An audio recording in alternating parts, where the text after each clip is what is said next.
கடலில் மிதந்து வந்த மர்ம திரவத்தை குடித்து கடற்றொழிலாளர்களுக்கு நேர்ந்த துயரம். தமிழர் பகுதியில் குளத்தில் மூழ்கிய 14 வயது சிறுவன் மாயம். ஸ்ரீதரன் எம்பியின் வீட்டை நோட்டமிட்ட மர்ம நபர்களின் பின்னணி குறித்து வெளியான தகவல். மொட்டு கட்சியின் பிரதமர் வேட்பாளராக நாமல் ராஜபக்ச, உதயங்க வீரதுங்க கருத்து. 16 வயது சகோதரியை தகாத முறைக்குட்படுத்திய சகோதரன். யாழிலிருந்து கொழும்பு சென்ற பேருந்து மாங்குளத்தில் விபத்து, மற்றொருவர் நேற்று உயிரிழப்பு. அதிபர் தேர்தல் தொடர்பில் ஆணைக்குழுவின் விசேட அறிவிப்பு. இலங்கையில் மில்லியனை கடந்த சுற்றுலா பயணிகளின் எண்ணிக்கை. பழைய நண்பரான சீனா ஜனாதிபதியை சந்தித்த மஹிந்த ராஜபக்ச. கடலில் மிதந்து வந்த போத்தலில் இருந்த திரவத்தை மதுபானம் என நினைத்து குடித்த 2 கடற்றொழிலாளர்கள் உயிரிழந்துள்ளனர். குறித்த சம்பவமானது தென்கடல் பகுதியில் நேற்றிரவு இடம்பெற்றுள்ளது. தங்காலை மீன்பிடி துறைமுகத்திலிருந்து கடற்றொழில் நடவடிக்கைகளுக்காக புறப்பட்ட டெவோன் என்ற பல நாள் மீன்பிடி கப்பலில் இருந்து 6 மீனவர்களே இந்த சம்பவத்திற்கு முகம் கொடுத்துள்ளதாக தெரிவிக்கப்படுகின்றது. இந்த நிலையில் சம்பவத்தில் 2 பேர் உயிரிழந்துள்ளதுடன் 4வரின் நிலைமை கவலைக்கிடமாக இருப்பதாக தெரிய வந்துள்ளது. அத்துடன் 6 மீனவர்களும் சுகவீனமடைந்துள்ளதாகவும் இது தொடர்பில் தொலைதூரத்திற்கு செய்தி அனுப்பும் இயந்திரங்களூடாக அறிவித்ததாக கடற்றொழில் பணிப்பாளர் நாயகம் தெரிவித்துள்ளார். கிளிநொச்சி இரணைமடு குளத்தில் நீராடச் சென்ற 14 வயது சிறுவன் ஒருவர் காணாமல் போயுள்ளார் என காவல்துறையினர் தெரிவித்துள்ளனர். மேற்படி சிறுவன் அவரது சகோதரன் மற்றும் நண்பர்களுடன் நேற்று முற்பகல் 11:30 மணியளவில் நீராடச் சென்ற போதே நீரில் மூழ்கி காணாமல் போயுள்ளார். திருமுறிகண்டி இந்து வித்தியாலயத்தில் தரம் 9 கல்வி கற்று வரும் முறிகண்டி வசந்த நகர் பகுதியில் வசிக்கும் செல்வரத்னம் ருஷாந்தன் எனும் சிறுவனே இவ்வாறு காணாமல் போயுள்ளார். இந்த நிலையில் காணாமல் போயுள்ள சிறுவனை தேடும் பணியில் காவல்துறையினர் ஈடுபட்டுள்ளனர். எனது வீட்டின் முன்பாக ஆயுதங்களுடன் நடமாடியதன் பின்னணியில் அரசு புலனாய்வு பிரிவு இருப்பது துலாம்பரமாக தெரிகின்றது என நாடாளுமன்ற உறுப்பினர் சிவஞானம் ஸ்ரீதரன் தெரிவித்துள்ளார்.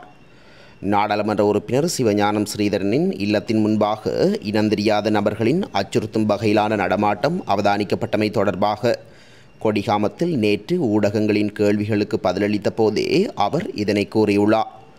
இதன்போது அவர் மேலும் தெரிவித்துள்ளதாவது: யாழ்ப்பாணத்தில் பட்டப்பகலில் முகத்தை மறைத்தவாறு வாள்களுடன் நடமாட முடியுமென்றால் யாழில் சிவில் நடவடிக்கைகள், போலீசார், இராணுவம், கடற்படை, விமானப்படை செயற்பாடுகள் எவ்வாறு இருக்கின்றது என்பதை பார்க்கலாம்.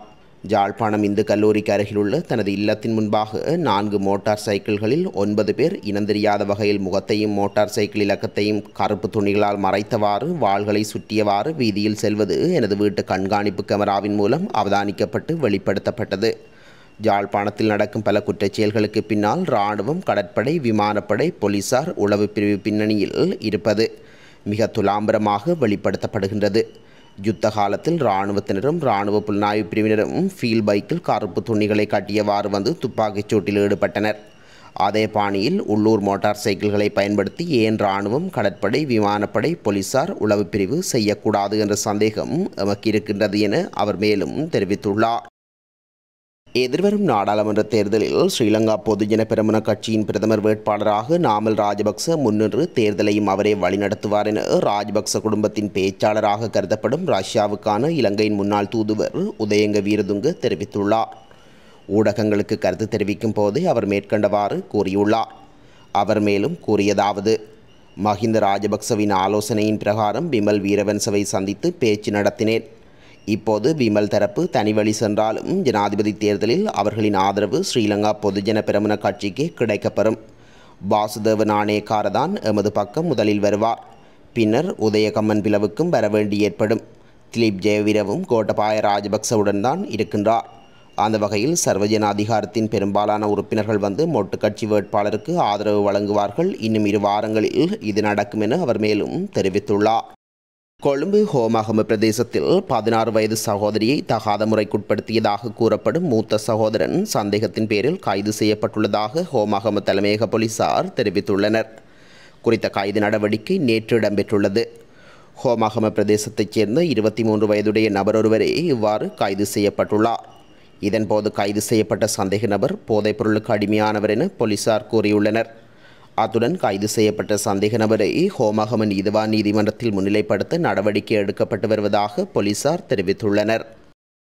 முல்லைத்தீவு மாங்குளத்தில் கடந்த 25ஆம் திகதி இடம்பெற்ற விபத்தில் படுகாயமடைந்து வைத்தியசாலையில் சிகிச்சை பெற்று வந்த மற்றொருவர் சிகிச்சை பலனின்றி நேற்று உயிரிழந்துள்ளார். யாழ்ப்பாணத்தைச் சேர்ந்த 48 வயதான கந்தசாமி கருணாகரன் என்பவரே இவ்வாறு உயிரிழந்துள்ளதாக தெரிவிக்கப்படுகின்றது. யாழ்ப்பாணம் போதனா வைத்தியசாலையின் அவசர சிகிச்சை பிரிவில் அனுமதிக்கப்பட்டு சிகிச்சை பெற்று வந்த நிலையில் சிகிச்சை பலனின்றி உயிரிழந்தார். தேசிய ஒருமைப்பாடு நல்லிணக்கத்துக்கான செயலகத்தின் பணிப்பாளர் சபை பிரதிநிதியாக கந்தசாமி கருணாகரன் செயற்பட்டு வந்திருந்தமையும் குறிப்பிடத்தக்கது. அதிபர் தேர்தல் அறிவிப்பை ஜூலை 17ஆம் திகதிக்கு பின்னர் ஆணைக்குழுவுக்கு கிடைக்கும் என தேர்தல்கள் ஆணையாளர் நாயகம் சமன் ரத்நாயக்க தெரிவித்துள்ளார். கண்டியில் நேற்று ஊடகங்களுக்கு கருத்து தெரிவிக்கும் போதே அவர் இதனை குறிப்பிட்டுள்ளார். இதனைத் தொடர்ந்து அதிகாரம் கிடைத்த பிறகு தேர்தலுக்கான திகதியை ஆணையம் அறிவிக்கும் என்றும் அவர் குறிப்பிட்டுள்ளார். 2024ஆம் ஆண்டின் தொடக்கத்திலிருந்து இலங்கைக்கு வருகை தந்துள்ள வெளிநாட்டு சுற்றுலா பயணிகளின் எண்ணிக்கை 10 லட்சத்தை தாண்டியுள்ளது. இதன்படி நேற்று பிற்பகல் கட்டுநாயக்க விமான நிலையத்தில் 1 மில்லியன் சுற்றுலா பயணிகள் பதிவாகியுள்ளனர். இந்த நிலையில் 10 லட்சமாவது சுற்றுலா பயணியாக அயர்லாந்து பிரஜை போல் ரோய் என்ற சுற்றுலா பயணி பெயரிடப்பட்டுள்ளதுடன் அவருடன் பெட்ரியா ரோய் என்ற பெண்ணும் வருகை தந்துள்ளார். அவர்கள் நேற்று மதியம் 12:40 மணியளவில் இங்கிலாந்தின் லண்டனிலிருந்து ஸ்ரீலங்கன் ஏர்லைன்ஸ் விமானமான ஜூஎல் 504 கட்டுநாயக்க விமான நிலையத்தை வந்தடைந்துள்ளனர். அவர்களை வரவேற்கும் முகமாக கட்டுநாயக்க விமான நிலையத்தின் வருகை முனையத்தில் நிகழ்வொன்றும் ஏற்பாடு செய்யப்பட்டிருந்ததாக தெரிய வருகின்றது. அமைதியான சகவாழ்வுக்கான 5 கோட்பாடுகளின் 70வது ஆண்டு நிறைவு விழாவின் போது இலங்கையின் முன்னாள் ஜனாதிபதி மஹிந்த ராஜபக்ச சீன ஜனாதிபதியான ஜி ஜின்பிங்கை நேற்று பீஜிங்கில் சந்தித்துள்ளார்.